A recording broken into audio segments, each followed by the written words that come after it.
Dans cette vidéo, je vous montre comment nous sommes passés en 2 mois à des ongles très rangés à ceci. Franchement, je suis trop fière d'elle. Donc je vais vous montrer toutes les poses qu'on a fait jusqu'à arriver à la dernière image. Donc là, évidemment, c'est le avant. On voit que les ongles sont vraiment très rangés et que la peau même vient par-dessus l'ongle. Donc ça, c'est la première pose que je lui ai fait. On a fait du chablon. Chablon ou gélique, c'est ce qu'il y a de mieux. Là, en l'occurrence, c'était plus le chablon. Et donc voilà, je lui ai fait un petit carré court, c'est elle qui me l'a demandé. Il faut savoir que lorsqu'on a les ongles très rongés, il faut revenir plus rapidement que des personnes qui n'ont pas les ongles rongés, donc environ 10 jours. Au bout de 10 jours, il faut revenir faire un remplissage. Donc là, elle est revenue, elle en a déjà perdu 3, mais on voit quand même que le bord libre de son ongle naturel a déjà repoussé. On le voit là sur l'image. C'est assez impressionnant parce qu'elle a quand même une pousse d'ongle très rapide. On voit aussi que l'ongle se ressoude à la peau.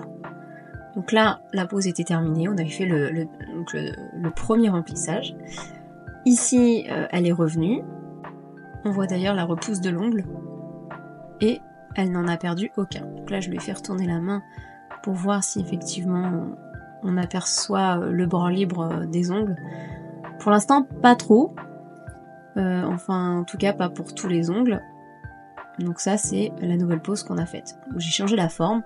Souvent, je trouve que la forme en amande convient mieux dans la vie de tous les jours. On a moins tendance à les abîmer, à les casser. Donc là, elle est revenue.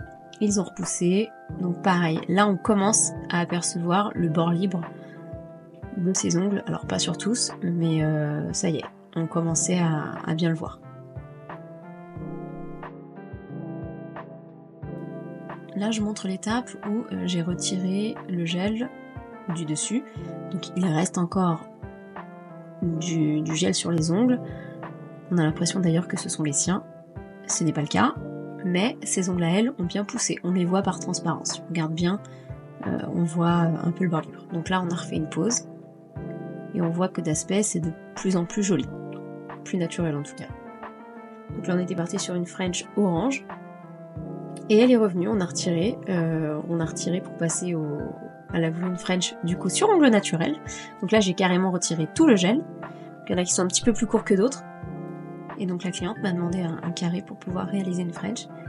Et là où je voudrais quand même que l'on s'attarde, c'est la longueur de la base et du bord libre. C'est quand même assez impressionnant lorsqu'on regarde le avant et le après. Quand je vous dis que les ongles poussent vite, c'est vrai. Et là, du coup, voilà, j'ai pu faire du gainage sur ces ongles naturels. Et maintenant, on peut enfin espacer les rendez-vous et faire des remplissages réguliers. Donc, si vous avez les ongles rongés, ne pensez pas qu'il faut avoir de la longueur pour venir voir votre prothésiste ongulaire. Au contraire, il vaut mieux venir nous voir avec des ongles courts pour qu'on puisse vous aider à les laisser pousser en mettant quelque chose dessus plutôt que d'attendre qu'il pousse. Il va être cassant, vous allez avoir du mal à avoir de la longueur partout. Vaut mieux que vous veniez et en quelques mois on obtient une belle petite longueur. Si vous avez trouvé la vidéo intéressante ou que vous connaissez quelqu'un qui ronge ses ongles, n'hésitez pas à partager cette vidéo, à la commenter, à la liker et à vous abonner.